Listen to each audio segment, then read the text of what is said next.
Every millionaire has multiple income streams. Don't put all your eggs in one basket. We've all heard this advice. It sounds logical, it sounds safe, but it's actually a lie that had haunted me for years. And I know this because I followed it religiously. I was selling products on Amazon, I was doing freelancing, I was running a YouTube channel, I was working 50 hours a week, constantly switching between side hustles. And what's the result? I was making just about $1,000 per month in total, combined. But 2 years ago, I abandoned everything to focus on this new approach. And within 4 months, I was already making $10,000 every month. And it has grown ever since. And the difference wasn't about being more consistent or working harder. It was understanding one simple concept that most people overlook, which is what I call the distribution first model. But before we get to that, you have to understand the trap that beginners always fall into, which is starting multiple side hustles. Because building multiple side hustles all at once is actually the riskiest thing that you can do. Because think about it, you want to be that guy who sells fitness products on Amazon, who's also doing graphic design freelancing, and maybe doing YouTube on the side. Because when you're chasing every side hustle opportunity, you end up doing multiple things at once, and you'll just be mediocre at everything instead of exceptional at one thing. And even if you're making good money, you'll find that it's short-lived. So instead of this, you want to follow the business model of Disney. So think about the last time you went to Disneyland. When you arrive, you pay for parking, and then you probably buy tickets to go in. And once you're in, they make you pay for Fast Pass to cut the lines. Then you buy lunch. Then before you leave, you'll probably buy something from the Disney store. And then once you exit the park, maybe you stay at a Disney hotel where you're going to spend on rooms and probably a meal as well. And the following day, you probably go to the second theme park and do this all over again. But do you see what they're doing? Disney is not in the business of selling parking spots. They're definitely not in the food business. They're not running 10 separate businesses, but they've built one cohesive business with 10 different income streams. Now you can do exactly the same thing as a creator. So instead of building 10 disconnected side hustles, build your personal brand first as your main theme park with you at the center of it. So you're creating one business, which is you, with multiple ways to make money flowing from that single source. Now, this is not just a theory, because you want to think about the most successful entrepreneurs today. Look at Ali Abdaal, Alex Hormozi, Cody Sanchez. They didn't start by diversifying. They started by building a distribution channel. Ali didn't start by selling courses. He built an audience first through YouTube, solving problems for medical students and helping people become more productive. And now he has a multi-million-dollar business with selling courses, brand sponsorships, and a best-selling book on Amazon and a thriving community. Now I'm following this exact strategy for myself. I'm building my audience through a YouTube channel, and I'm generating revenue through brand sponsorships, affiliate earnings, digital products, consulting services, and a membership community. But here's what most people miss, right? When you build a personal brand, you're not just creating content or trying to be a YouTuber, but you're building a one-person business to build authority, to build trust. And when that happens, it becomes easier to sell products you create or recommend in the future. Now, speaking of selling products, here are the several types of income that you can generate from this. Now, there are 4 core income sources that will help you reach your $10,000 a month faster than anything else. Now, many of you already have a product that you're planning to sell, whether they are digital products or physical products. Maybe you're a fitness coach and you want to sell fitness bands or supplements online. So the strategy is simple. You want to build your audience through content on YouTube or Instagram and then link to products you sell on Amazon or Shopify. Now, I think for physical products, the easiest way to set it up is on Amazon because they handle the warehousing, shipping, and fulfillment. And of course, you can always set up your own website. But if you don't want to handle any of the shipping, I think Amazon FBA is a great way to get started. But here's the thing you got to understand about selling products on Amazon. Reviews are not just important, but they are the lifeblood of your products.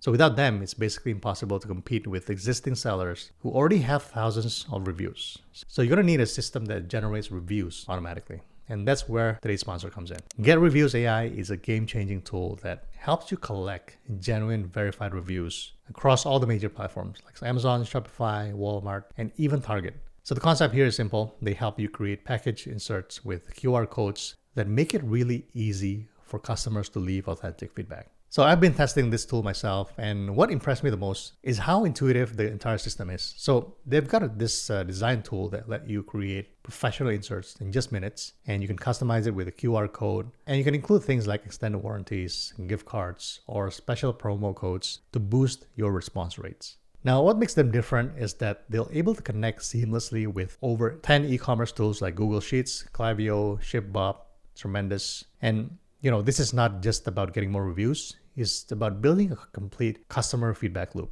And if you want to get started, it comes with very comprehensive video tutorials that will walk you through every feature step by step. And since I'm partnering with Great Reviews in this video, you can get 15% off any plan by using the code JASON15OFF at checkout. If you want to get it with a discount, just click on the link down below. And thanks Get Reviews AI for sponsoring this video. Now, number 2 is platform advertising. So this is why I specifically choose YouTube over other platforms, because the ad revenue is significantly better, which means that you're essentially getting paid to build your distribution channel. Now, I'm getting paid thousands of dollars from ad revenue by just creating videos before even selling any products. Now, for those of you who are new, YouTube ads operate on a CPM basis, which means that certain niches do earn more than others. So topics like finance, tax, crypto, they typically have higher CPMs just because advertisers are willing to pay more to reach those audiences compared to niches like lifestyle, food, or entertainment channels. But there's one big mistake that I see a lot of creators make. They obsess over AdSense revenue. Because this should be treated as a low-hanging fruit. It is basically the baseline income that happens automatically, because there are a lot of ways that will make you more money. And that brings me to my next one, which is brand deals.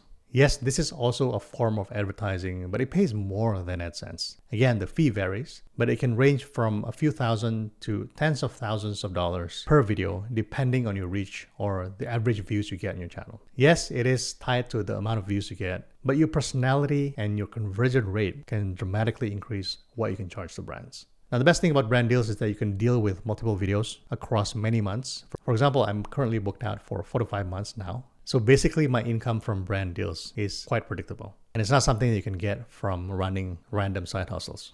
Now, if you talk about products in your videos, you can also earn commissions when somebody clicks on your link through something called affiliate commissions. Yes, most people share their Amazon affiliate links where they will earn a one-off commission when somebody buys through their link. But what most people don't know is that if you promote software, the commissions are actually recurring. So for every customer that you help sign up, you get maybe a 30% commission for every month that the customer stays subscribed. So for example, whenever I get a brand deal with a software company, I'm not just getting paid a flat fee to mention them, but I'm also earning ongoing commissions from everybody who signs up. So this means that I'm getting a stream of passive income that I don't have to work extra for. Now, the next one is books or digital courses. So this is where you package your knowledge into a product that people can buy in the form of books or digital courses. So as you guys know, digital courses is the ultimate scalable income source. You create it once, you can sell it forever, right? Virtually with no additional production cost. Now, books are also quite similar, except there's probably a small publishing cost if you are selling printed copies. So for example, creators like Ali Abdaal with his productivity book, or Noah Kagan with his recently published book, $1 Million Weekend. But they didn't launch this product immediately, but they built the distribution first and then leveraged their audience when the timing was right. Now, there are certainly other revenue streams like paid newsletters, coaching programs, membership communities, but the principle is still the same. You want to focus on building distribution first. You want to develop your personal brand. And when you own the audience, selling products or services become a lot easier. Now, I've got 3 strategies to share with you if you want to get started with this. Number 1, you want to focus on people and solving their problems. So why does this matter so much? Because when you consistently solve specific problems, you naturally position yourself as the go-to expert on that topic. Now, think about the viewer mindset. When somebody watches pure entertainment content, they are in relaxation mode. They're not in buying mode, right? They're scrolling, they're laughing, they're enjoying, probably not thinking about pulling out the credit card. But when somebody is looking to solve a problem and finds your video, they're already primed to take action, including purchasing any product or service from you if that means they can solve the problem faster or better. Now, the problem is most people think that they have to be an expert.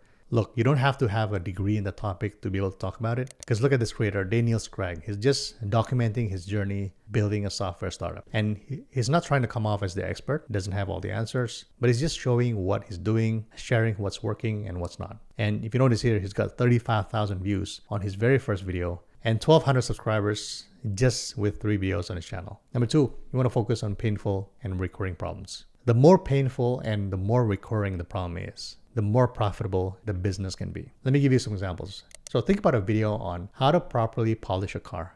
So is it a problem? Yes. But is it really painful? Not really. And is it recurring? Not at all. Because once you learn the trick, you got it, right? There's nothing else to learn. But now think about how to fix a broken marriage. Is that painful? Absolutely. Is it urgent? Is it emotional? And is it a one-off solution? No way. People need ongoing support. Or what about how to fix your lower back pain? Is it painful? Yes. Is it recurring? Yes. For most people, it keeps coming back again and again. Now, I'm not saying that everything has to be extremely painful or recurring to make money, but this falls on a spectrum, right? The more painful or recurring a problem is, the more profitable your business can be. Because people will pay almost anything to solve intense pain points that keeps coming back. I think it's just something to keep in mind when you're thinking about what problems to solve with your content. Because you don't want to randomly pick topics. You want to look for those painful, recurring issues where people are desperately seeking solutions. Number 3, you want to use trends. Now, when I say use trends, I don't mean trying to go viral. Because when you focus on solving problems, you don't have to chase trends or try to go viral to make money. Because I made my first 10K months on YouTube without going viral. But instead, you want to use trends strategically.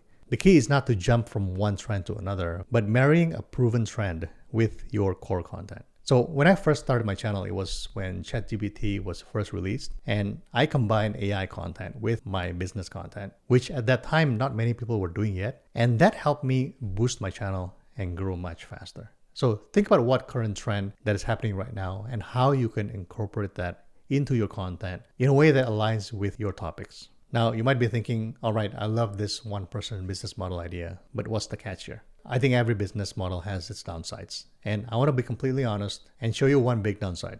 Here's the thing. When you're using social media to build your audience, you don't actually own those platforms. You're essentially renting space. So it's like building a beautiful house, but on somebody else's land. Because think about it, algorithm can change. They can tank your reach overnight. Your videos can get demonetized for the stupidest reasons.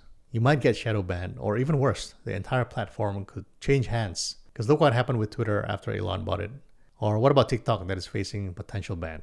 So what you want to do instead is, while you grow these audiences on these platforms, you also want to funnel those audiences to assets that you completely own. And what is that asset? I actually dive deep into this in one of my recent videos here. So if you want to learn on how to truly own your audience relationship and build a business that's completely algorithm proof, you want to click on this video here, and I'll see you there.